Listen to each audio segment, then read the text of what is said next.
So as we sit in each other's company, including all of our identities, our native ancestors, the Buddha, the Dhamma, and the Sangha, once again inviting the bell.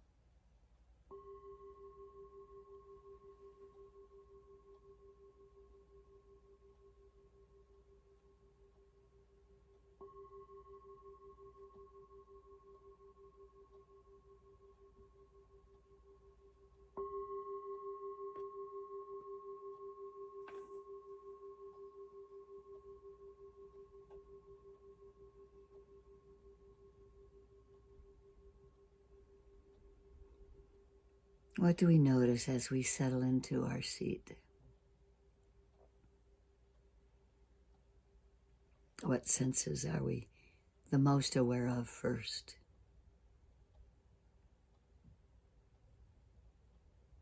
There's the hearing of my voice, sound arising, coming to the ears.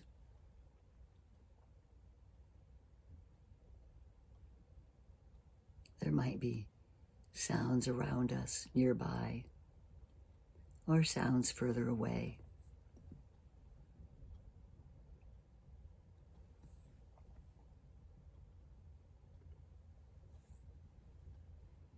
Just gently guiding ourselves to be here in this moment. Sorry. Letting each breath by breath guide us to be present, to hearing,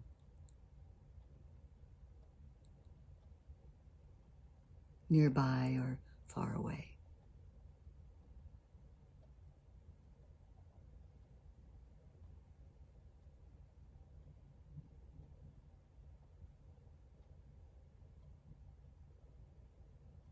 Just sound coming to the door of the ear.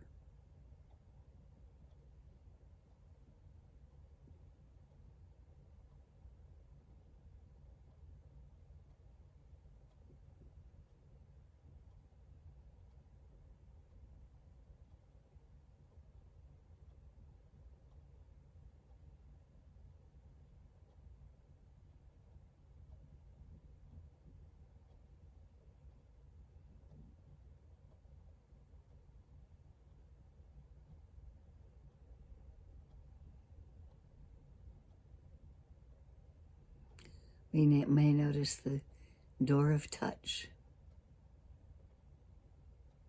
how the air is touching our skin that's exposed. Is it warm or cool?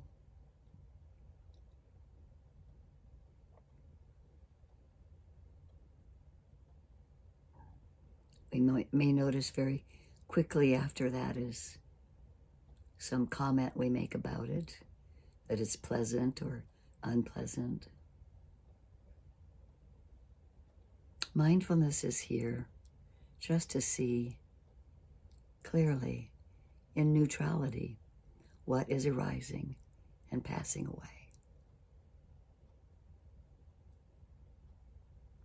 That whatever comes to any of our sense doors is impermanent. But we're experiencing this, we're knowing it. We're not just talking about it because we agree with it, because we know that's what happens. We're feeling it in this moment.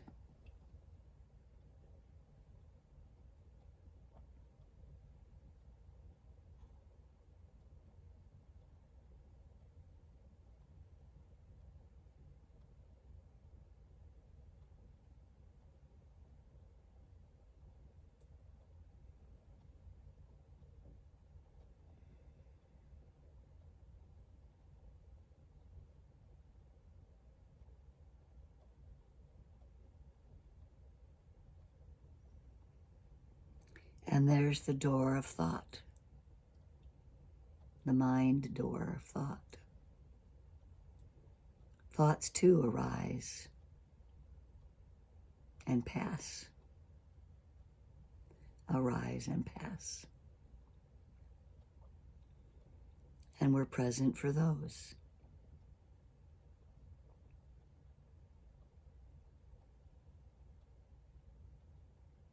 And it's a razor's edge to not get wrapped up in the thoughts, believing them to be dominating our experience.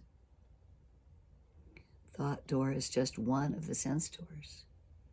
Hearing, tasting, smelling, seeing, touching, the thought door. Often if we want to use one of these as an anchor, to return to the touch door is the most grounding.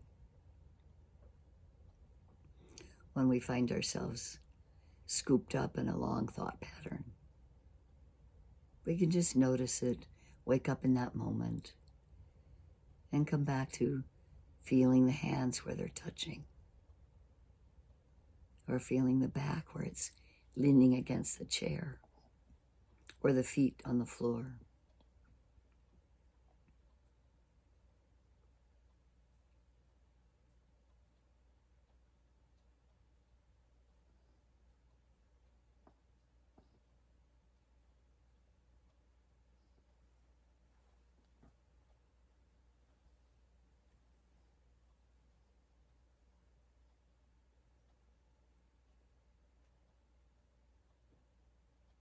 And as we settle into this place, we can let a few breaths of ease flow through the body. Is that a large breath with a big inhale and a big exhale? Or is it a soft, quiet, smooth breath? Whatever it is for you. Letting this sensation of calmness flowing behind the eyes, through the face and jaw,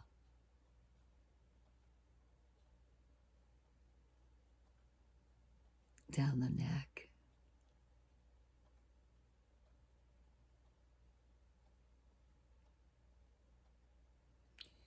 across the shoulders, letting the shoulders relax, through the spine, down the arms and hands,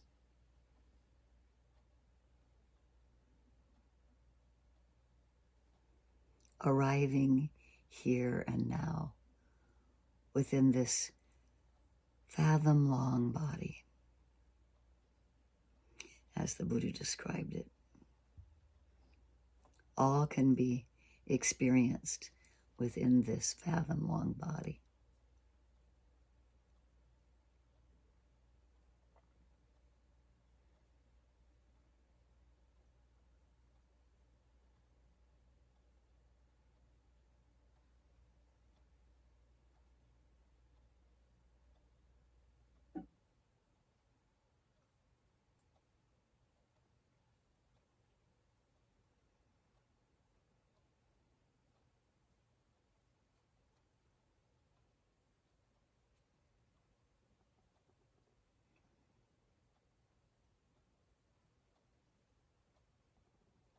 And perhaps attending to the breath at the belly can also help us stay within the body, noticing the rising and falling.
And when our attention wanders and we've forgotten to attend to the breath or the touch point to try to be present in this moment, we can just begin again, right there in that moment. This is what's happening now.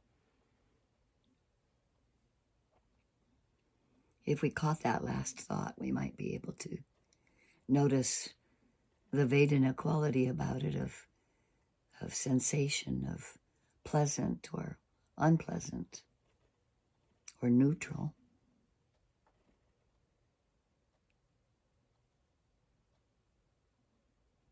And we just keep going. Return to the breath or the touch point, or open up in that moment and begin again, just noticing what's happening now. Letting that anchor be the place that we can return. Otherwise, we can stay more spacious and open to be aware with mindfulness, awareness of what's coming into our consciousness without judging it.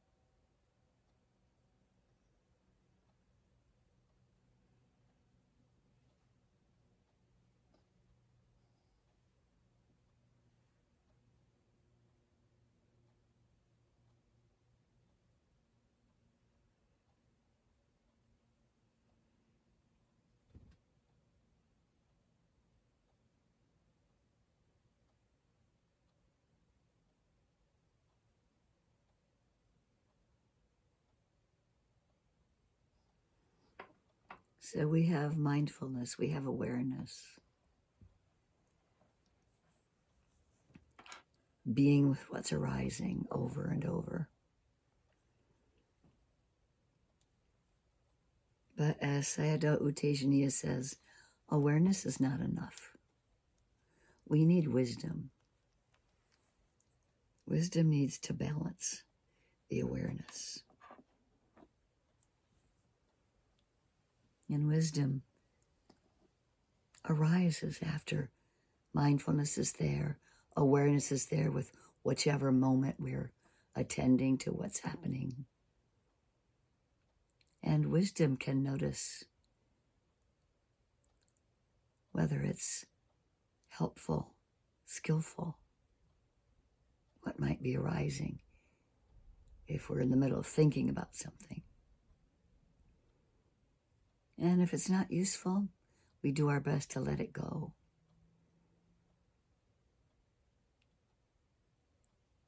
Or we notice that it goes on its own.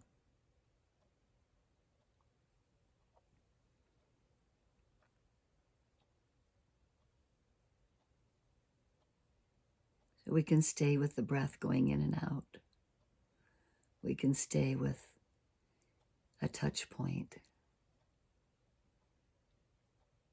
We can let mindful awareness be present over and over again, moment after moment.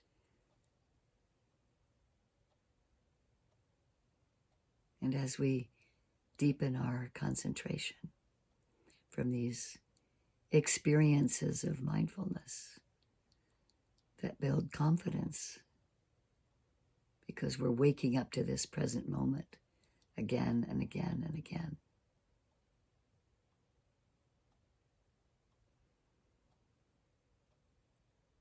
Then wisdom arises.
Our attention can be flexible and quick. It can see each moment arising and passing, arising and passing. Noticing the beginning, the middle, and the end.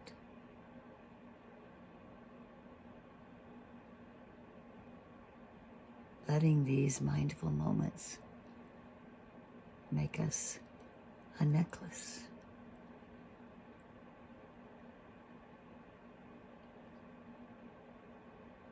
Mindful awareness strung together. The confidence of being present in each moment as much as we possibly can.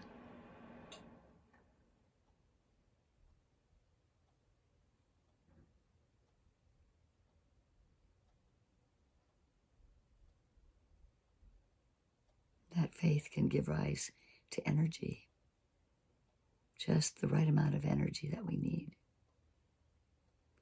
to continue being curious about this moment, its impermanent nature, by seeing it directly, feeling it, noticing it. What is happening now?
Breath by breath, moment by moment.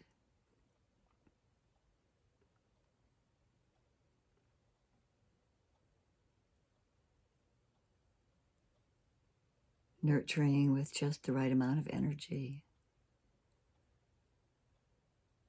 balancing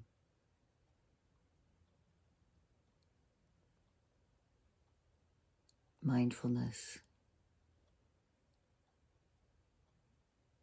wisdom, faith, or confidence, and energy, all guided and overseen by mindfulness.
Each time we may begin again, learning from experience that mindful breathing can calm our nervousness or temper our impatient impulses. We can notice that remaining mindful of the body gives us more stability and calm.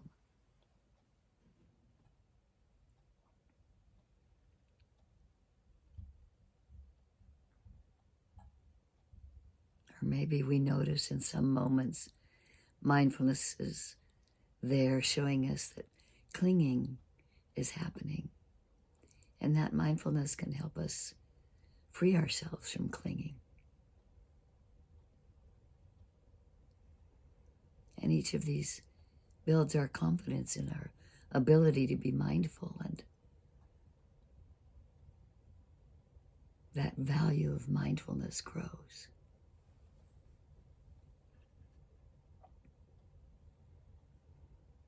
So we use that confidence to apply ourselves.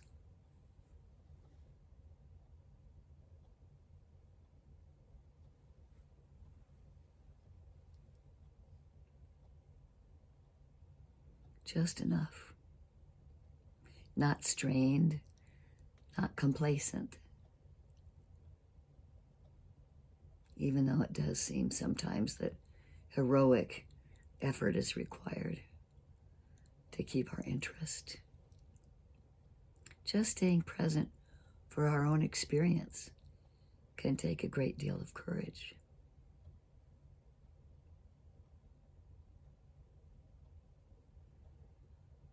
Or we might notice that effort is easy and delightful, like we're on a raft going down a gentle stream.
And with mindfulness at the helm, guiding these 4 horses or keeping the chariot stable, mindfulness helps us make a wholehearted effort to become more awake and attentive to the present moment, better able to track our experiences moment by moment. It's the simple capacity to track what's happening, recognizing what's happening without resistance or conflict or holding or clinging.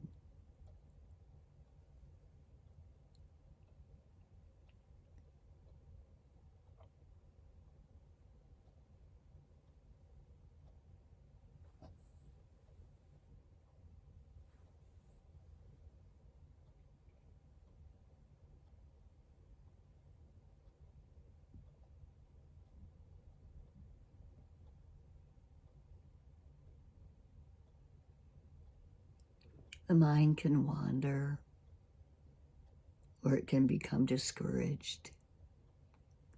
But the judging mind around that is not helpful. We just have to be patient and keep showing up.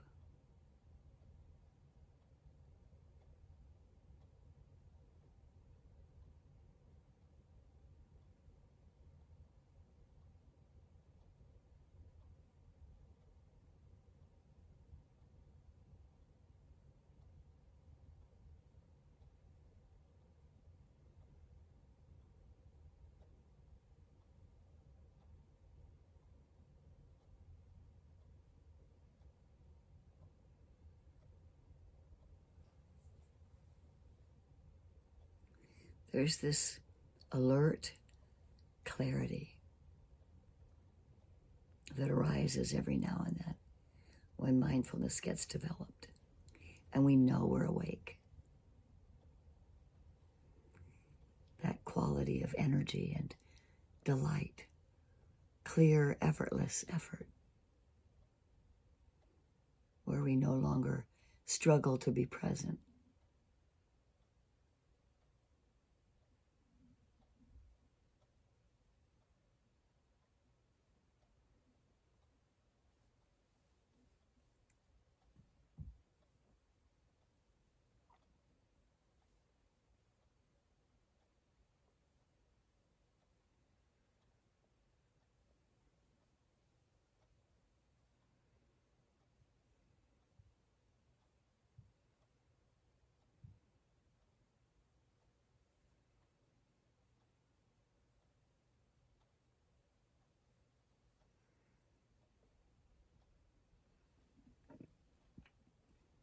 And as that attention becomes more stable,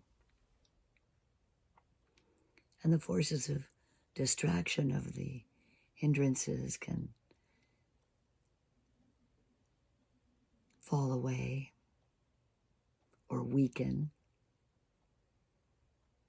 we continue developing concentration, where the mind is less fragmented, more composed, more unified.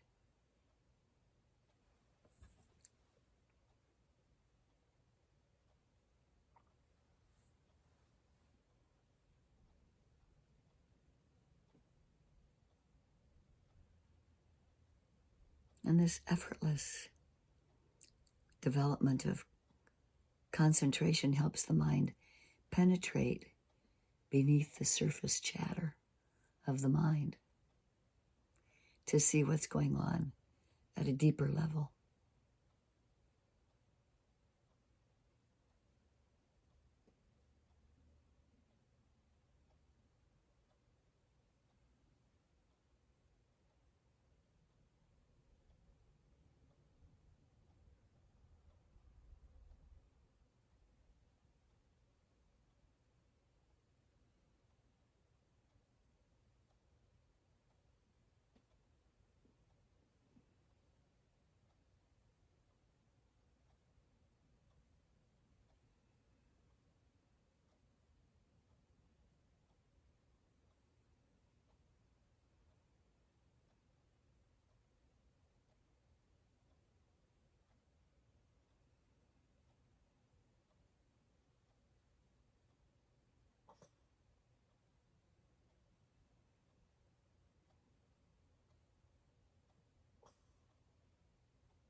And as we begin again, over and over,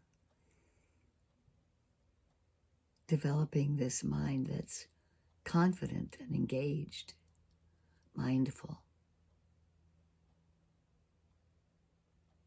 and focused, that wisdom arises and helps us determine which movements of the mind and the heart, which thoughts and feelings are useful. What can we let go of? What do we develop further?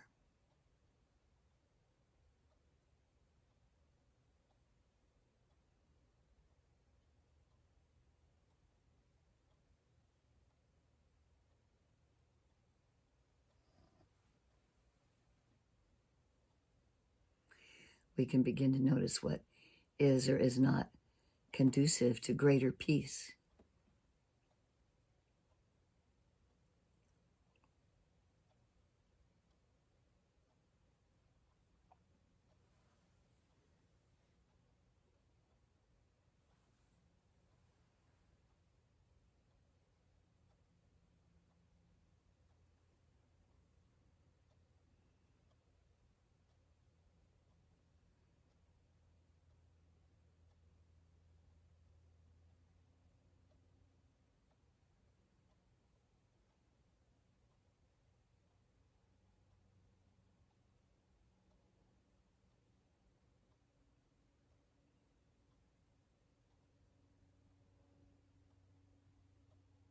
And this practice, the process of the practice is self-correcting. It guides the mind to greater peace and freedom.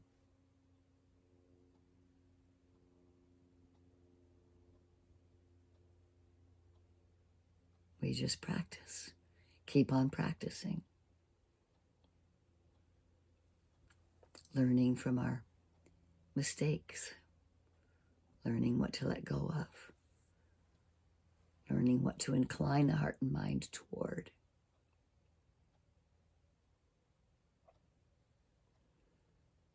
May we incline our hearts and minds toward non-harming, toward non-clinging.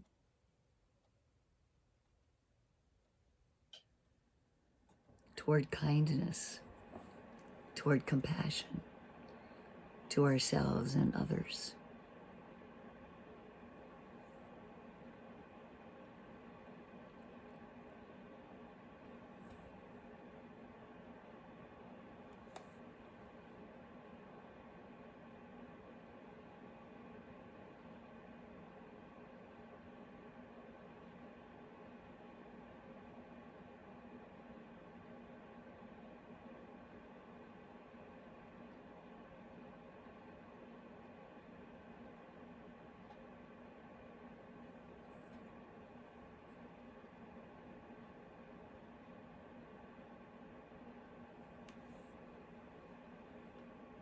Moment by mindful moment, holding ourselves gently, being at ease,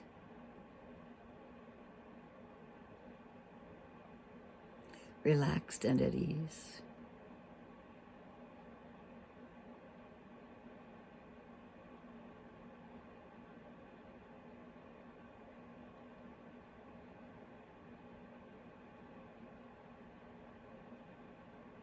Letting kindness radiate in our hearts.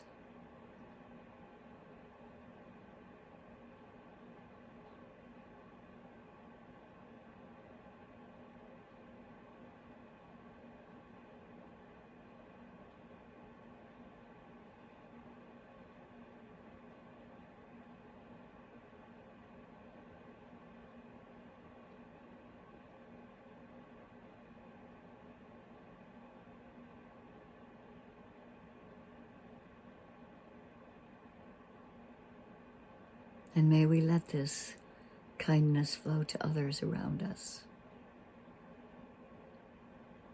Close friends, family members, neighbors, benefactors, people that we've benefited from.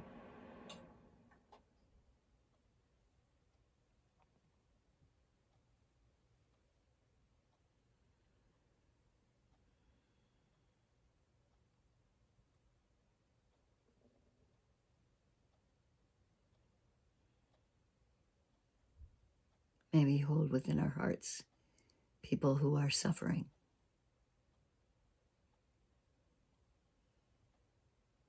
those who we know who may be ill, recovering, or undergoing treatment,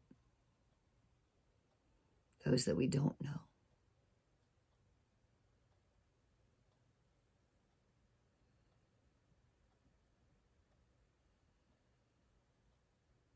Those in sadness and sorrow. With our heart as big as the world, may it include those in joy,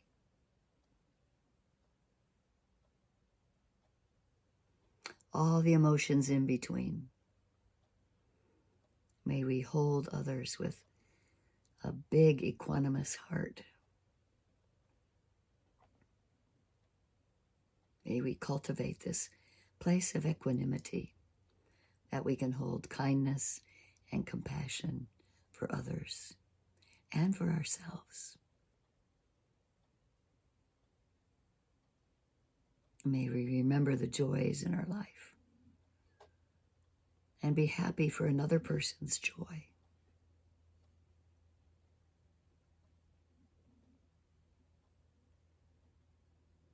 May all beings, whether weak or strong, short or tall, known or unknown, seen or unseen, may all beings have happiness, the causes of happiness. Be free from harm, safe and protected. Have ease and well-being.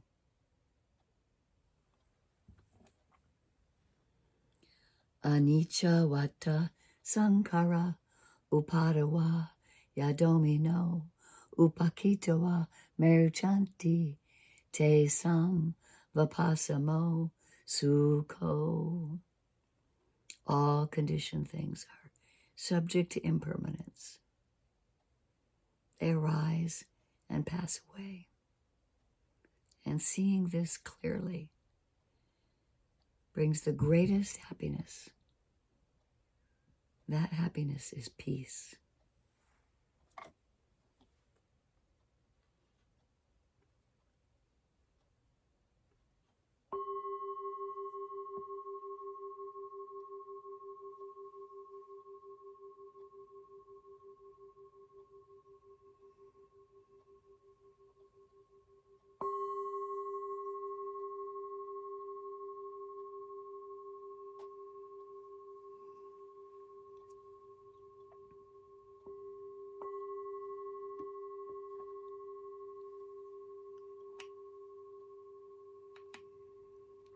Thank you for your practice.